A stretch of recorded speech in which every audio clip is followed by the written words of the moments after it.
Best varicose veins చికిత్సనే పొందండి. నొప్పి లేని చికిత్స కోసం సంప్రదించండి ఎబిస్ హాస్పిటల్. నమస్తే రమగారు. నమస్తే జయ. విక్రమ్ బేతాళ కథ ఒకటి చెప్పుకుందామండి. పట్టువదలని విక్రమార్కుడు మళ్ళీ వెనక్కి నడిచాడు, చెట్టెక్కాడు, కళేబరాన్ని భుజం మీద వేసుకున్నాడు, నడుస్తున్నాడు. కళేబరాన్ని ఆశ్రయించుకుని ఉన్న భేతాళుడు ఒక కొత్త కథ చెప్పడం మొదలుపెట్టాడు. పూర్వం ఒక పల్లెటూరులో ఒక విరూపాక్షుడు అని ఒక ముసలాయన ఉండేవాడు. పిల్ల జల్లా లేరు, ఒంటరిగా ఉండేవాడు. అయితే పరమ కోపిష్టివాడు ఆయన. ఊళ్ళో వాళ్ళకి సహాయంగానే ఉండేవాడు. కోపిష్టివాడు కానీ ఊరి డెవలప్మెంట్కి డబ్బిచ్చేవాడు, కానీ రకాలు. కాకపోతే పని వాళ్ళతో పరమధూర్తుడు. వాళ్ళ ఇంట్లో ఏ పని వాళ్ళు ఉండేవాళ్ళు కాదు.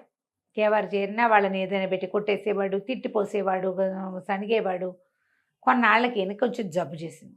ఊళ్ళో వాళ్ళంతా అయ్యో అయ్యో ముసలివాడు, వృద్ధుడు ఒకడే అయిపోయాడు, ఎవరు ఉండేవాళ్ళు లేరు, పని వాళ్ళు ఎవరు ఉండట్లేదని ఆ ఊరు ఈ ఊరు వెతికి ఎవడో కుర్రాడు రాంభద్రుడు అని ఒకడు ఆ ఊరు పొట్ట పోసుకోవడానికి వస్తే వాడు కొంచెం దిట్టంగా ఉన్నాడు, బుద్ధిమంతుడు, కామ్గా ఉన్నాడని వాడిని పట్టుకున్నారు ఊరు పెద్దలు.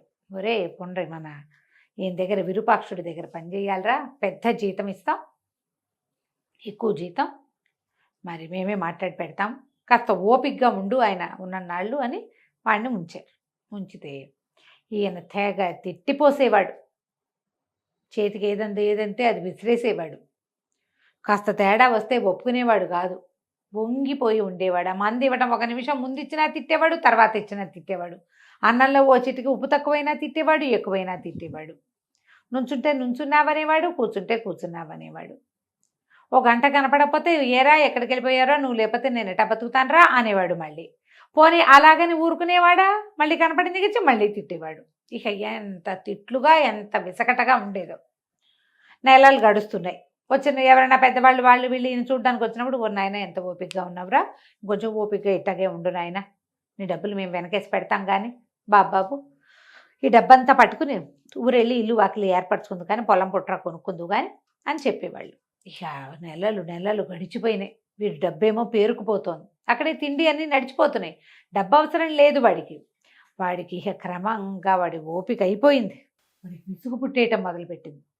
ఏం చెయ్యాలో తెలీదు, పోదామనుంది. మధ్యలో వెళ్ళిపోతే వాళ్ళు డబ్బు ఇవ్వరేమోనని భయం. వాళ్ళంత డబ్బు 500-600 వరహాలు డబ్బులు పోతాయి కదా. 2 రోజులు చాలా విసుగు పుట్టింది అనుకో, 3వ రోజున ఎవరో ఊరి పెద్ద కారణంగారో మున్సబ్ గారో వచ్చి ఓ పండో ఫలమో పౌచుకొచ్చి ఈయన చూసి ఆ 2 పళ్ళు వీడి చేతిలో పెట్టి, మా నాయన బంగారు తండ్రి, నువ్వు ఎంత మంచివాడివిరా, ఈయన భరిస్తున్నావు, 4 రోజులు ఓపిక పడితే సరిపోతుందంటే మళ్ళీ సర్దుకునేవాడు. ఏం చేస్తారు అంతేగా. అయితే ఇంతలో ఏమైంది, ఒకనాడు ఆయన మున్సబ్ గారిని కేకేసుకురా అని చెప్పి మున్సబ్ గారితో వీలునామా రాయించాడు. ఏదో వీలునామా తను రాసి మున్సబ్ గారి చేతిలో పెట్టాడు. సరే ఏమనిపించింది ఆయనకే నేను అయిపోతాననిపిస్తోంది, అందుకే వీలునామా రాశాడు. ఇక ఎక్కువ రోజులు ఈయన నడవడని ఊళ్ళో అంతా చెప్పుకున్నారు. ఇంకొన్నాళ్ళు ఓపిక పడదామని వీడు బల్ల బిగబోన ఏడుపు వచ్చేస్తూ ఉండేది. వాడికి అన్నం సాయించేది కాదు. తిట్లు శాపనార్థాలు ఎవడు పడతాడు. రాత్రిపూట పడుకునేటప్పుడు ఉన్నాయినా కాళ్ళ నొప్పులురా, నువ్వు లేకపోతే నేను ఎట్టా బతుకుంటానరా, భద్రుడు నువ్వు ఉండాలిరా అనేవాడు. తెల్లారేసరికి స్టార్ట్. అయితే ఏమైంది, ఒకనాటి రాత్రి వీడు మంచి నిద్రలో ఉన్నాడు భద్రుడు. ఆయన పిలిచాడు. వీడు పగలల్లా ఏం తిరుగున్నాడు, ఆ పూట ఇల్లు సర్దాడో వాకిలు సర్దాడో వాడికి సత్తా లేకపోయింది. లేవపోయేసరికి ఏం చేశాడు, పక్కనున్న మంచినీళ్ళు చెంబెత్తి వాడి మొహాన్ని విసిరి కొట్టాడు. చెంబేడి నీళ్ళు ఒంటి మీద పడ్డాయి, చెంబు వచ్చి మూతికి తగిలింది. అయ్యో, పడేసరికి ఒళ్ళు మండిపోయి వాడికి. నిద్రలో ఎట్లాంటి హదాటం లేస్తారు, లేవటం ఏంటి, ఈయన మొహం మీద 2 చేతులు వేసి నొక్కేసాడు. నొక్కేసేసరికి 2 నిమిషాల్లో అయిపోయాడు. ఏం చేయాలో తెలిసి చంపేశాను నేను. వాడికి అర్థమైంది. ఆ కచ్చ తీరిపోయేసరికి అమ్మా చచ్చిపోయాడు, ఏం చేయాలి తెలియదు, మూలకొచ్చున్నాడు.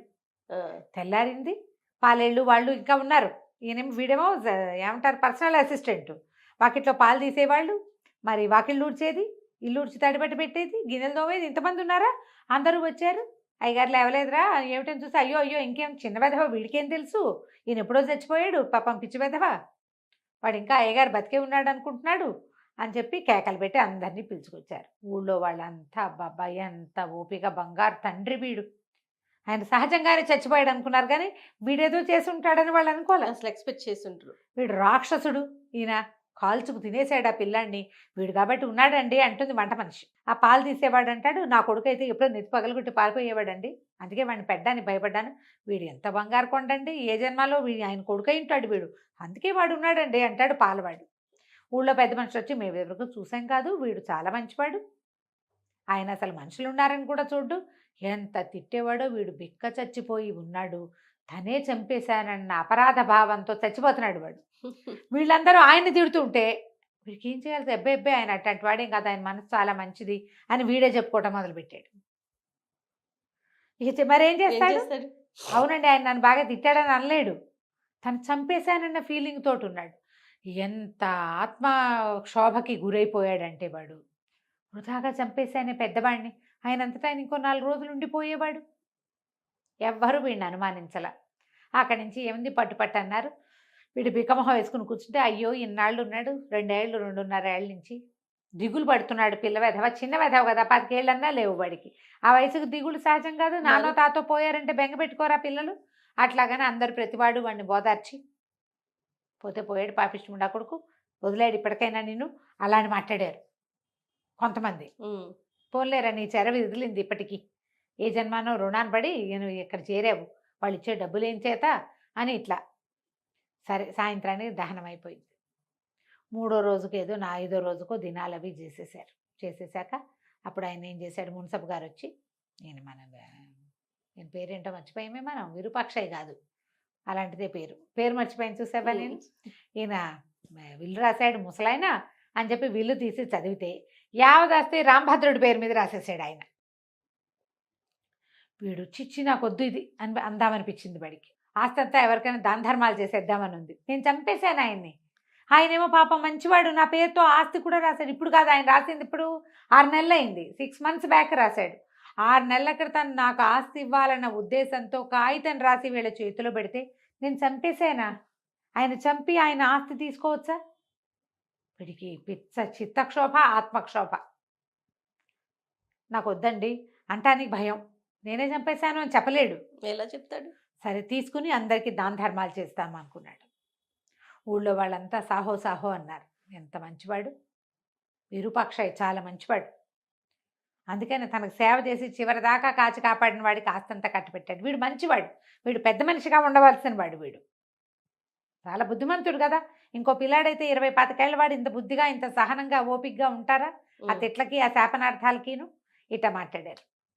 వీడేం చేశాడు, కొద్ది రోజులు కామ్గా ఉన్నాడు. సంవత్సరం తిరిగేసరికి పెళ్లి చేసుకుని చక్కగా పొలం పుట్ర అన్నీ సంభాళించుకుని ఆ ఊళ్ళో ఈయన వారసుడిగా చక్కగా స్థిరపడ్డాడు.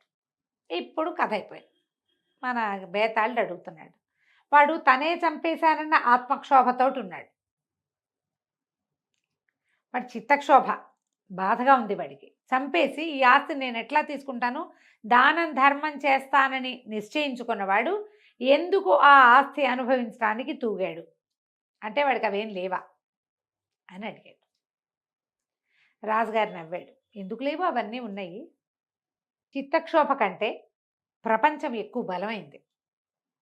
వాడికి ఒక తాత్కాలికంగా తనకు చెయ్యేసి ఆయన మొహం మూసినంత మాత్రాన చనిపోయాడని వాడు అనుకున్నాడు, కానీ ఆయన అంతకంటే చాలా బతికే అవకాశం ఆయనకే లేదు. ఇంకో 3-4 రోజులు ఉండేవాడు అంతే. తన వల్ల ఈ పొరపాటు జరిగింది.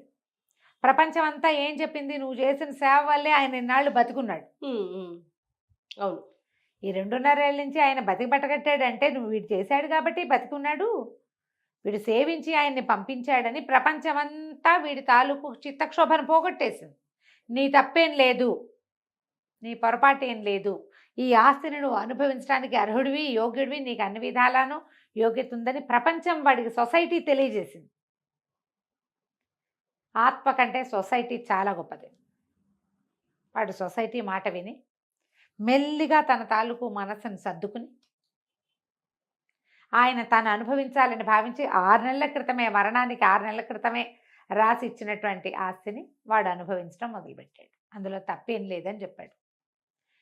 బేతాళుడికి నచ్చింది సమాధానం, కరెక్టే కదా. అంతే.